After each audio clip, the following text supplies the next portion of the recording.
Hello students, तो आज हम स्टार्ट करते हैं सेकंड पार्ट फ्रेंच रिवॉल्यूशन का। फर्स्ट पार्ट में मैंने आपको बता दिया है, लास्ट में मैंने बताया था मीराब्यू और अब्बेसियस के बारे में। जो मीराब्यू थे वो क्या थे, वो कुलीन वर्ग के थे, और अब्बेसियस क्या थे, वो प्रीस्ट थे, वो भी थर्ड स्टेट में। ठीक है, अब हम आगे स्टार्ट करते हैं। While the National Assembly was busy at Versailles drafting a constitution, the rest of France was in trouble. मतलब जब राष्ट्रीय असेंबली बिजी थी, किस चीज़ में बिजी थी? संविधान का जो पूरा डिटेल्स है, एक तरह से मसौदा तैयार करने में व्यस्त थी, तब जो बाकी जो फ्रांस था वो ट्रबल में था। Severe winter destroyed the food crops, which resulted in increasing the prices. The bakers also hoarded supplies of bread of making greater profit. तो जब क्या हुआ, एक बहुत ज़्यादा सर्दी पड़ गई तो जो खाने की फसलें थी ना, उनको नष्ट कर दिया गया। ठीक है, जिसके कारण मैंने पहले ही बताया था, अगर हमारे पास खाने की चीज़ें कम होती है तो उसका क्या प्राइस इंक्रीज़ कर दिया जाता है। प्राइस इंक्रीज़ कर दिया गया। जो बेकर्स थे उन्होंने भी अधिक लाभ कमाने के पर्पज़ से अपनी जो थी ना ब्रेड की सप्लाई, उसमें उन्होंने जमाखोरी स्टार्ट कर दी। After spending hours in a long queue at the bakery, crowd of angry women stomped in the shop. Bakery में बहुत टाइम तक लंबी लाइनों में खड़ी होने के बाद वहाँ की महिलाएं गुस्से में आ गई। वो क्या करते थे कि ना बहुत टाइम तक लंबी लाइन लगा के और आराम से दे रहे हैं, मतलब लोगों का बहिष्कार, एक तरफ से लोगों को परेशान कर रहे थे।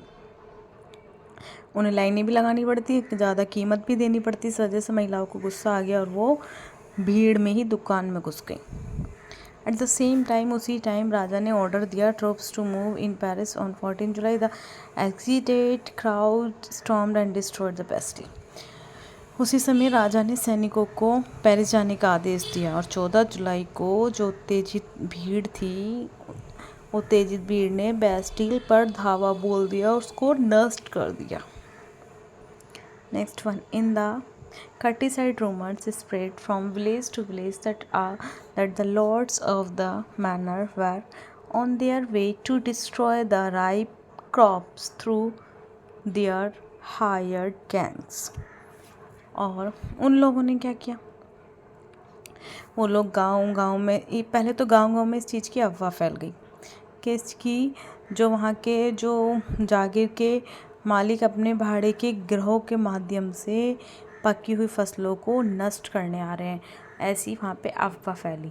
और वहाँ की डर की वजह से वहाँ के जो पीजेंट, वहाँ के जो कौन थे, वहाँ के जो किसान थे, उन्होंने हमला बोल दिया था किस पर, नोबल्स को, क्योंकि उन्हें ऐसा लगा कि ऐसा होने वाला, ये लोग आके हमारी फसल ख़राब करेंगे, इससे पहले हम ही इन पे हमला बोल देते, तो इन पे हमला बोल दिया। Looted, hoarded grain and burned down documents containing record of Montreal dues. जमा किए गए अनाज को लूट लिया उन्होंने, और जो जागीर किया है ना, डॉक्यूमेंट्स रखे थे ना, वो डॉक्यूमेंट्स का रिकॉर्ड रखते थे ना, किसको कितना टैक्स लेना है, किससे कितना रह रहा है, ये सारी चीज़ें जला दी। किसने? पीजेंट्स ने। नेक्स्ट है, large number of the noble fled from their homes and many migrated to the neighbouring country. इसी वजह से बड़ी संख्या में जो वहाँ के कुलीन वर्ग के लोग थे, या तो वो अपने घर से भाग गए या फिर एक कंट्री से दूसरी कंट्री में शिफ्ट हो गए। Louis XVI finally recognized the National Assembly and accepted the Constitution. अब लुई 16 लास्ट में जो नेशनल असेंबली की मान्यता दी जा रही थी उसको स्वीकार किया, और वहाँ की जो कॉन्स्टिट्यूशन है उसको भी एक्सेप्ट कर लिया।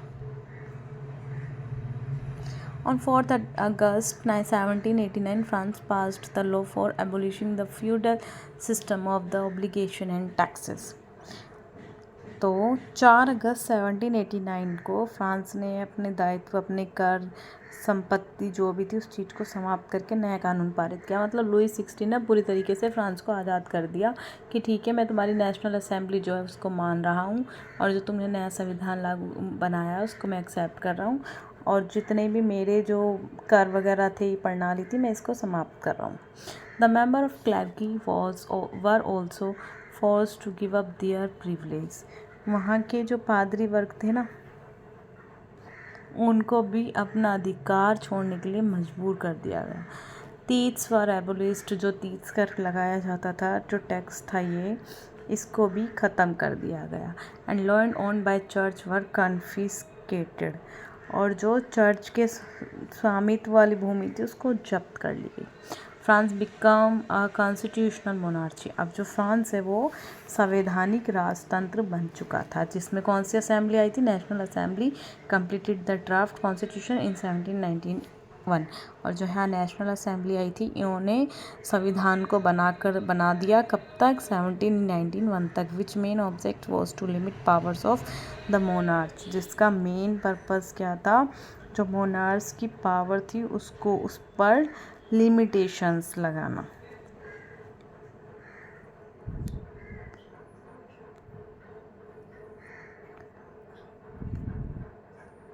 Next one is the powers were now separated and assigned to different institutions, the legislature, executive, judiciary, which made France a constitutional monarchy. अब क्या हुआ? अब शक्तियों का बंटवारा भी कर दिया गया, मतलब कि विधायिका, न्यायपालिका, कार्यपालिका, इन सब की अलग अलग शक्ति बना दी गई। ठीक है। और जो which made France a constitutional monarchy, जिससे फ्रांस एक संवैधानिक राजतंत्र बन गया। The constitution of 1791 gave the power of making law in hand of national assembly which was indirectly elected. 1791 में जो कॉन्स्टिट्यूशन है उसने कानून बनाने की शक्ति किसको दे दी? राष्ट्रीय असेंबली के हाथों में, नेशनल असेंबली के हाथों में दे दी, जो इनडायरेक्ट रूप से चुनी गई थी। National assembly was elected by group of electors which were chosen by active citizen. जो ये नेशनल असेंबली है, इनका चुनाव जो है निर्वाचकों के एक समूह द्वारा किया गया था, जिन्हें नागरिकों द्वारा चुना जाता है। मतलब नागरिकों ने अपना नेता चुना, उन सब नेताओं ने मिलकर जो है किसको चुना था? उन्होंने अपनी एक असेंबली बनाई जिसका नाम था नेशनल असेंबली। ठीक है।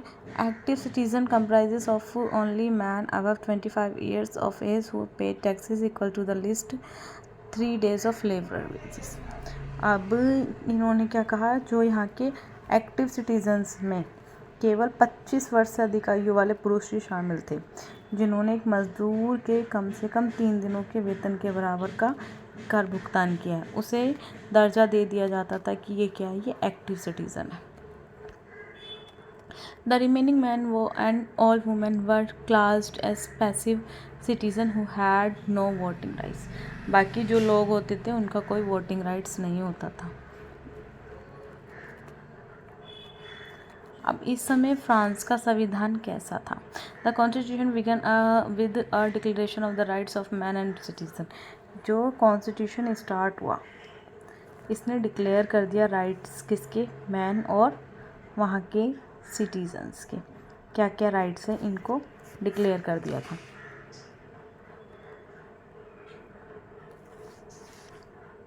नेक्स्ट है rights such as the right to life. कैसे कैसे राइट थे? जैसे कि जीने का अधिकार, फ्रीडम ऑफ स्पीच, बोलने का अधिकार, फ्रीडम ऑफ ओपिनियन, विचार अपने विचार रखने का अधिकार। ठीक है। इक्वेलिटी बिफोर द लॉ, कानून के समक्ष सभी समान होंगे, ऐसा अधिकार। और क्या है next? Were given to each human being by birth and could not be taken away. ये सारे अधिकार प्रत्येक मनुष्य को जन्म से ही दिए जाएंगे और उनसे छीने नहीं जाएंगे। It was the duty of the state protected the citizens' natural rights. और प्रत्येक नागरिक के जो नेचुरल राइट्स है उसकी रक्षा करने का अधिकार किसके पास होता था? स्टेट के पास। नेक्स्ट वन है वेरियस पॉलिटिकल सिंबल्स, कुछ ना पॉलिटिकल सिंबल्स भी थे, जैसे द ब्रोकन चेन, टूटी हुई जंजीर का क्या मतलब होता था कि अब हम फ्री हो गए हैं, मुक्त, stand for the act of becoming free, ये इसलिए होती थी टूटी हुई जंजीर कि अब हम फ्री हो चुके हैं, मुक्त हो चुके हैं। The bundle of rods and fasces, छड़ों या फैसेस का जो बंडल होता था वो क्या बताता था? बंडल किसी चीज़ को हम इकट्ठा करके रखते हैं, इसका मतलब अब हमारी जो है स्ट्रेंथ है वो यूनिटी में है, हमारी जो शक्ति है वो एकता में है। The eyes with in a triangle radiating light, त्रिभुज के भीतर प्रकाश की जो किरणें वाली आँखें हैं, उसका मतलब है सब कुछ देखने वाली आँख, सब कुछ देखने वाली आँख। See all the all seeing eye stand for knowledge, ऐसी आँखें सब कुछ देखने वाली आँख का ज्ञान का प्रतीक था ये। स्कैप्चर क्या था? राजदंड, ये शाही शक्ति का प्रतीक था कि कैसे दंड दिया जाएगा। Snakes bite its tail to form a ring, सांप अपनी ही पूंछ को काट कर अपनी अंगूठी बनाता हुआ, मतलब कि लास्ट में अंततः काल का प्रतीक होना, मतलब लास्ट आना, किसी का अंत आना। रेड फ्रेजियन कैप, इसका मतलब क्या होता है? लाल फ्रीजियन टोपी स्वतंत्र होने पर गुलाम द्वारा पहनी जाने वाली टोपी होती थी। ब्लू वाइट रेड, इसका मतलब क्या होता है? नीला सफ़ेद लाल, फ्रांस का ये राष्ट्रीय रंग था। द विंग्ड वुमेन, पंख वाली महिला, मतलब कि कानून का मानवीयकरण, कानून मानव के लिए जो होता था। नेक्स्ट है द लॉ टैबलेट, कानून की पट्टिका। The law is the same for all, इसमें मतलब था कि कानून की आंखों पे पट्टी बंधी हुई होती है ना, क्यों? क्योंकि कानून किस सबको एक ही नज़र से देखता है। कानून कभी ये नहीं सोचता ये कैसा इंसान है, अमीर है, गरीब है, ये छोटा है, ये बड़ा है, ये कैसा भी है, मतलब उस कानून के समक्ष सभी इक्वल होते हैं। France abolish monarchy and become a republic, अब फ्रांस में जो ये राजशाही है इसको ख़त्म कर दिया गया। राजशाही मतलब पहले ऐसा होता था राजा का बेटा बनेगा, ठीक है, राजा वही पूरी कंट्री संभालेगा, फिर उसके बाद फिर वो जो है राजा का बेटा एक्सपायर हो गया, देन उसका बेटा, फिर उसका बेटा, उसका बेटा, ऐसे ही राजशाही चलती आ रही थी जिसे मोनार्ची कहते थे, और ये लोग अपने अपने चलाते थे।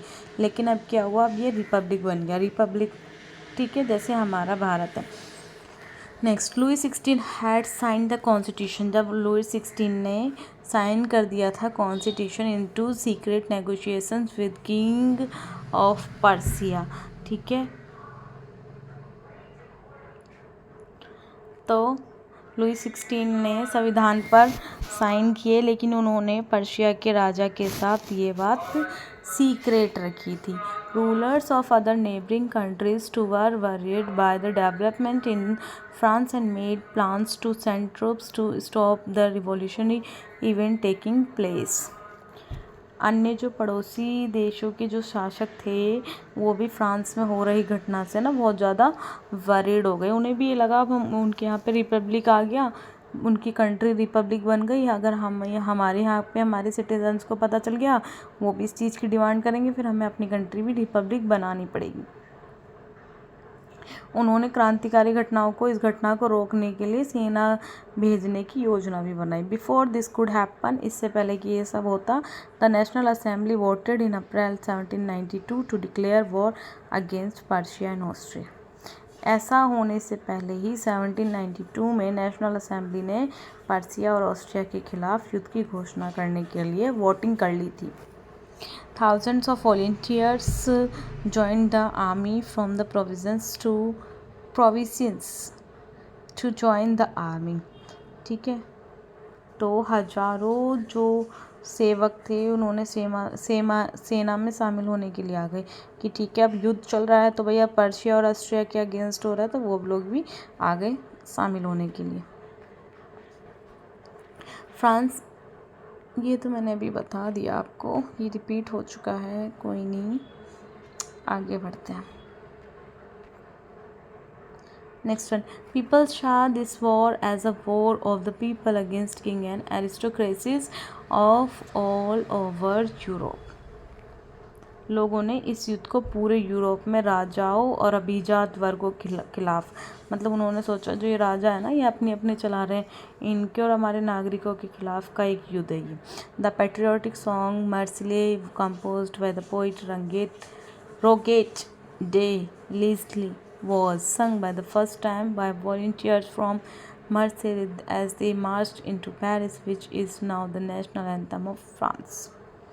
तो इस टाइम क्या हुआ, जो यहाँ के जो कवि थे रोजेडा डी ला आइल, इनके द्वारा ना एक देशभक्ति गीत, नेशनल एंथम भी गाया गया। ठीक है, जो अब क्या बन गया है, अब ये फ्रांस का नेशनल एंथम बन गया है। ऐसे हमारे यहाँ गाया गया था ना रविंद्रनाथ टैगोर द्वारा, Janagana Mana. The revolutionary war brought losses and economic difficulties to the people. तो ये तो नॉर्मल है बच्चों, जब भी मतलब कुछ भी युद्ध वगैरह होता है तो बहुत सारी डिफ़िकल्टीज़ तो आती है, वो इकोनॉमिकली कह दो, फाइनेंशियली कह दो, ठीक है, तो बहुत सारा लॉस तो होता ही है। अब देखो आज क्या डेट है, आज है 10 मई 2025 और आज के टाइम जो इंडिया में जो क्या है, क्या चल रहा है, पाकिस्तान और भारत के बीच में युद्ध चल रहा है। ठीक है, हालांकि हम सब तो सेफ बैठे हैं, बट जो इतने लोग सेना के बॉर्डर पे खड़े हैं, वो लोग कितनी चीज़ों को झेल रहे हैं, तो हमारा कहीं ना कहीं नुकसान भी तो हो रहा है, फाइनेंशियली कह दो, फिज़िकली कह दो, इकोनॉमिकली कह दो, तो बहुत सारा नुकसान हो रहा है। ठीक है, और इसके लिए कौन सा ऑपरेशन चलाया गया, operation Sindoor.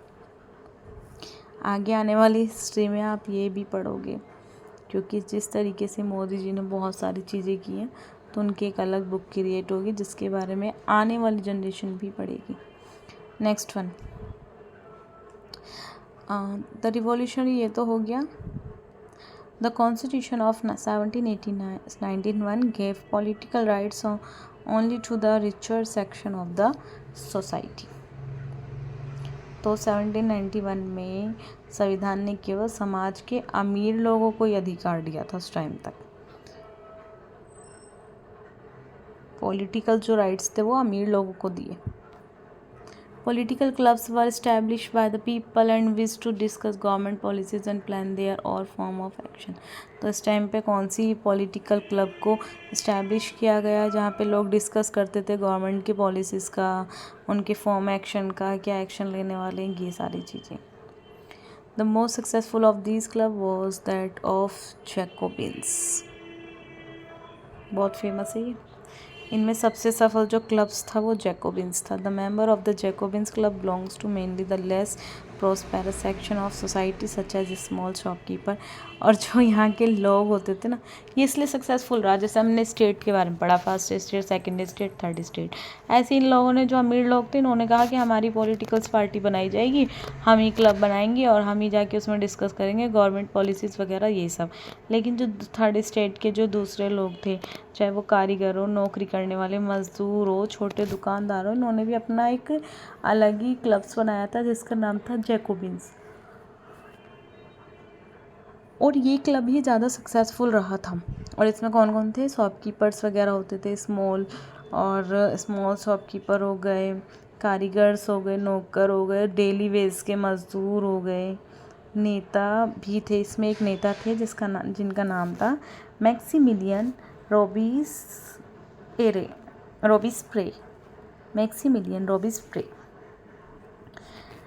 Jacobins start wearing a long striped trousers and came to be known as the Sons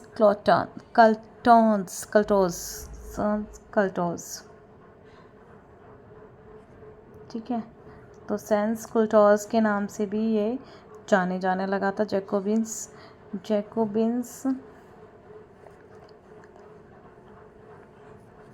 ये लोग क्या करते थे, ये ना एक मतलब इन्होंने अपनी एक ड्रेस बना ली थी और एक ना ऐसे जैसे इनकी पैंट होती थी ना, तो ऐसे जो इनकी पैंट होती थी तो उस पैंट में ना ऐसे ऐसी धारियाँ होती थी इनके में, ये इन्होंने अपना टैग बना लिया था। ठीक है, और इनको जो इस क्लब्स को जाना जाने लगा था वो सेंस कुल्टोज के नाम से भी जाना जाने लगा था, जिसका मतलब होता है घुटनों तक पतलून। ठीक है, इनकी पतलून घुटनों तक होती थी, ऐसे ऊंची ऊंची, आपने देखा होगा पहले के टाइम पे। जैकोबिन्स स्टार्ट वियरिंग, ये मैंने बता दिया, और literally meaning those without knees breaches, इसे नॉर्मली जो कहते थे वो घुटनों तक की पतलून कहते थे, घुटनों तक की पतलून के बिना। Next, in the summers of 1792 the Jacobins planned a revolt of large number of the people of Paris who were angered by the short supply and high prices of food। अब 1792 की गर्मियों में जैकोबिन्स ने Paris, क्योंकि Jacobins सारी चीज़ों को ठीक ही कर रहे थे, उन्होंने अपने क्लब बना लिया था, तो पेरिस में बड़ी संख्या के लोगों में विद्रोह की योजना बनाई।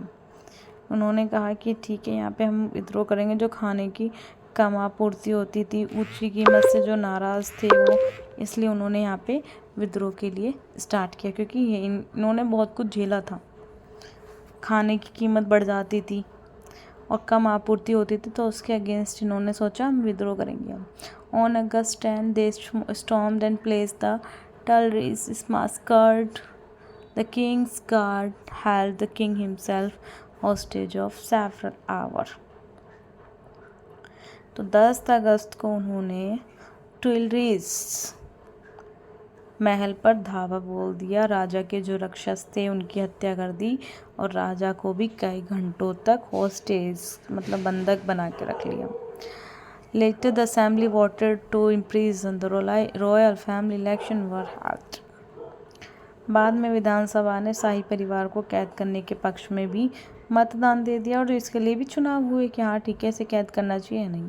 From now on all man of 21 years above regardless of wealth goat the right of vote. तो पहले तो 25 साल से ऊपर लोगों को वोट था, लेकिन अब जिनकी 21 साल एज है ना, उनको अभी स्टार्ट हो गया था कि वो वोट दे सकते हैं। नेक्स्ट है the newly elected assembly was called the convention, और एक नई असेंबली बनाई गई जिसका नाम क्या रखा गया, कन्वेंशन। पहले 21 साल की एज थी वोट देने की, वो तो अब की गई है 18 साल। फ्रॉम नाउ ऑल मैन, 21 साल, जो भी 21 ईयर्स ओल्ड होते थे या उनसे ज़्यादा होते थे, उन्हें वोट देने का अधिकार मिल गया। ये मैंने बता दिया। नई असेंबली कॉन्वेंशन के नाम से लॉन्च की गई। 21 September 1792 it established the monarchy and declared France Republic. और 21 सितंबर 1792 को सारी चीज़ों को समाप्त करके, ये राजा राजशाही वगैरह को समाप्त करके फ्रांस को एक रिपब्लिक गणराज्य घोषित कर दिया गया। Louis 16 was sentence to death by a court of the charge of treason. Louis 16 को राजद्रोह के आरोप में कि राजद्रोह चलाया, आपने जनता की बात नहीं सुनी, मौत की सज़ा सुना दी गई। जो क्वीन थी Mary Antoinette match with the same fat shortly after, तो उनकी भी जल्द ही मृत्यु हो गई। ठीक है, मैं आपको बता रही थी पहले ना, जो वोटिंग की एज थी ना वो 21 ही थी बच्चों। ठीक है, अब वोटिंग की एज 21 से 18 किस साल हुई, तो ये 1988 में हुई। 65वां संविधान संशोधन हुआ और 1988 में इस एज को 18 साल कर दिया गया, क्योंकि सभी को जब लोकसभा में ये बात पूछी, लेजिस्लेटिव असेंबली भी थी, तो सभी को फिर पता चल गया। सभी कहने लगे कि जब हर चीज़ की एज 18 है, लोगों ने आंदोलन किया, कॉलेज के स्टूडेंट्स रोड पे आ गए कि हर चीज़ की एज 18 रख रखी है, हमें हर चीज़ का अधिकार दे रखा है, फिर हमें वोटिंग का अधिकार क्यों 18 नहीं मिल रहा, हमें अपना नेता चुनने का अधिकार 18 क्यों नहीं है। ये बात लोकसभा में पहुंची, then Rajya Sabha, legislative assembly, chief राष्ट्रपति। तो धीरे धीरे ये बात सब जब सारे में पहुंची तो ये बिल पास किया गया, देन ये संविधान संशोधन पास कर दिया गया। 65वां संविधान संशोधन 1988 में जो है वोटिंग की एज 21 से घटाकर 18 कर दी गई। तो बच्चों अब यहीं इतना ही रखते हैं, ये आपका चैप्टर ख़त्म हो गया है। वीडियो पे बने रहने के लिए थैंक यू। चैनल को शेयर करें, सब्सक्राइब करें, लाइक करें और वीडियो में कमेंट करें। Bye bye.